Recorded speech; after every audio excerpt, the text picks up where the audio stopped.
عن انس رضی اللہ تعالی عنہ قال قال رسول اللہ صلی اللہ علیہ وسلم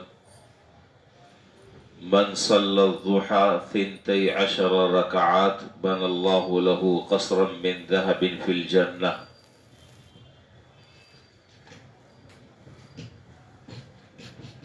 رمضان المبارک جیسے ہی شروع ہوتا ہے اللہ تعالیٰ کی طرف سے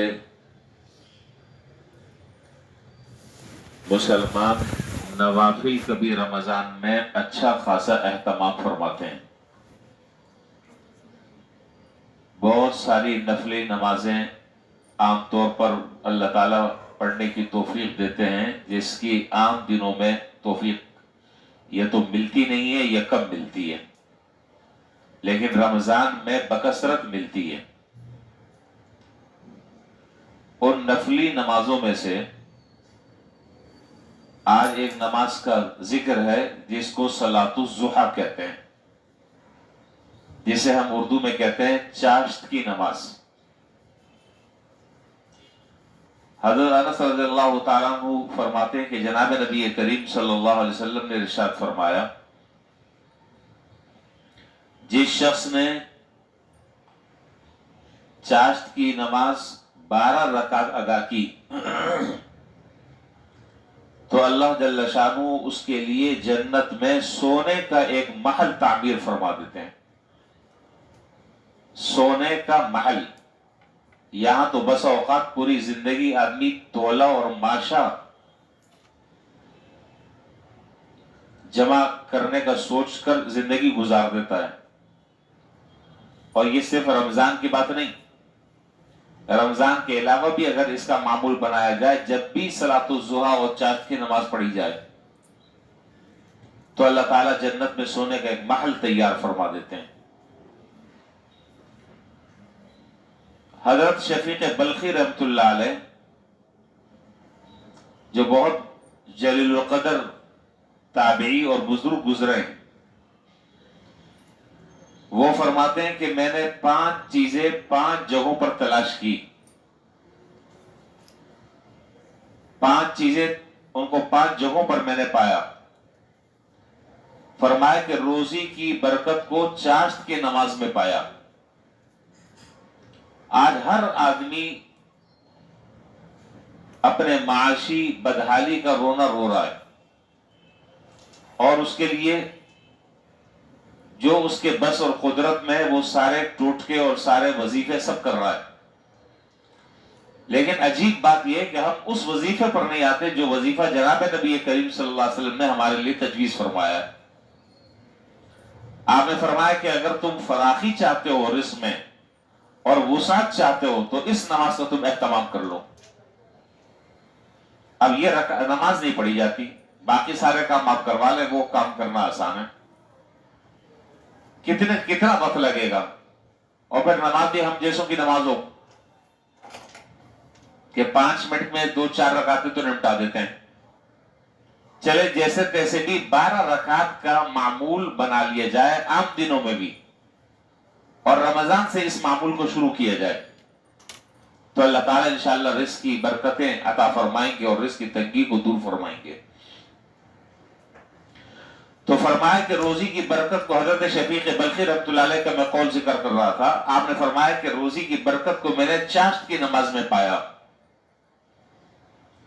اور قبر کی روشنی کو تہجد کی نماز میں پایا، اور منکر نکیر کے سوالات کے جوابات کو میں نے قرآن کریم کی تلاوت میں پایا، اور پل صراط پر سہولت سے اور تیزی سے گزرنے کو روزے اور صدقے میں پایا، اور عرش کے سائے کو میں نے خلوت میں پایا. اسی طرح حضرت ابو دردہ رضی اللہ تعالیٰ عنہ کی روایت میں ہے، بڑی عجیب روایت ہے. وہ فرماتے ہیں کہ اوصانی خلیلی صلی اللہ علیہ وسلم بثلاث لا ادعہن. فرماتے ہیں کہ میرے دوست جناب نبی کریم صلی اللہ علیہ وسلم نے مجھے 3 باتوں کی وصیت فرمائی اور کبھی میں نے ان باتوں کو نہیں چھوڑا. تو یہ نصیحت صرف ظاہر ہے کہ حضرت ابو دردہ رضی اللہ تعالیٰ عنہ کے لیے نہیں تھی، یا قیامت تک کے آنے والے لوگوں کے لیے تھی، لیکن یہ تحفہ دیا حضور اکرم صلی اللہ علیہ وسلم نے حضرت ابو دردہ رضی اللہ تعالیٰ عنہ کو۔ اگر آج کا کوئی آدمی اس سے فائدہ اٹھانا چاہے اور ان 3 چیزوں پر اگر عمل کرنا چاہے تو انشاءاللہ وہ برکات اللہ تعالیٰ اسے نصیب فرمائیں گے جو حضرت ابو دردہ رضی اللہ تعالیٰ عنہ کو عطا فرمائی تھی۔ دیکھیے وہ 3 چیزیں کیا ہیں۔ فرمایا کہ سب سے پہلی وصیت میرے دوست جناب نبی کریم صلی اللہ علیہ وسلم نے یہ فرمائی تھی کہ ہر مہینے میں 3 روزے رکھنا۔ اور اب تو ویسے بھی آپ دیکھیں روزہ رکھنے کی تو میرا خیال ایک عادت تو ہو گئی ہے، تقریباً کتنے دنوں سے ماشاءاللہ روزے رکھ رہے ہیں، ایک طبیعت بن گئی ہے، مزاج بن گیا ہے۔ اگر اس تسلسل کو باقی رکھا جائے،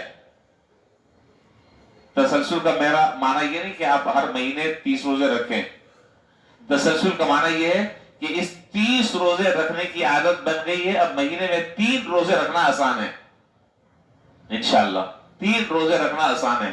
تو اس بات کا عزم اور ارادہ کریں کہ انشاءاللہ رمضان کے بعد شوال کے بھی 6 روزے رکھیں گے اور ہر مہینے 3 دن روزے رکھیں گے انشاءاللہ، تو اس نصیحت اور اس وصیت پر عمل ہو جائے گا۔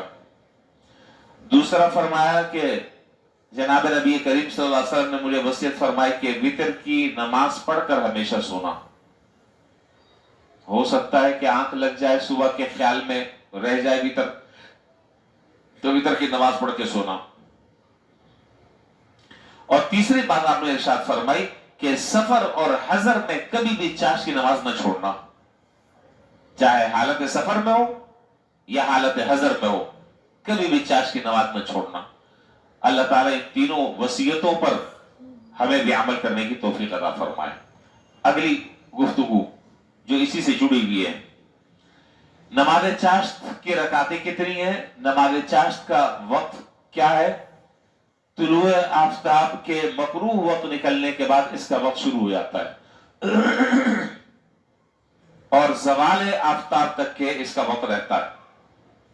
اب ٹائم چونکہ آگے پیچھے ہوتا رہتا ہے تو کیلنڈر میں دیکھ لیا جائے، کم سے کم 2 رکعتیں اور زیادہ سے زیادہ چاشت کی 12 رکعتیں، اور 2 رکعت کر کر نماز پڑھی جائے۔ ہر 2 رکعت کے بعد سلام پھیرا جائے، پھر اگلی 2 رکعت شروع کی جائے، پھر سلام پھیرا جائے، پھر اگلی 2 رکعت، اسی طریقے سے 12 رکعتیں مکمل کی جائیں۔ آپ یہ نماز گھر میں بھی پڑھ سکتے ہیں، مسجد میں بھی پڑھ سکتے ہیں، دفتر میں بھی پڑھ سکتے ہیں، جہاں پر آپ کام کر رہے ہیں آپ وہاں پر بھی یہ نماز پڑھ سکتے ہیں، جہاں چاہیں آپ وہ نماز پڑھ سکتے ہیں۔ لیکن بہرحال اس نماز کے اہتمام اگر کر لیے جائے تو بہت سارے وہ مسائل کہ جن مسائل میں ہم مبتلا ہیں، جن مسائل میں ہم گرفتار ہیں، اللہ تعالیٰ اس نماز کی برکت سے ہمیں عافیت عطا فرما دیں گے اور اللہ تعالیٰ ہمارے مسئلے انشاءاللہ حل فرما دیں گے۔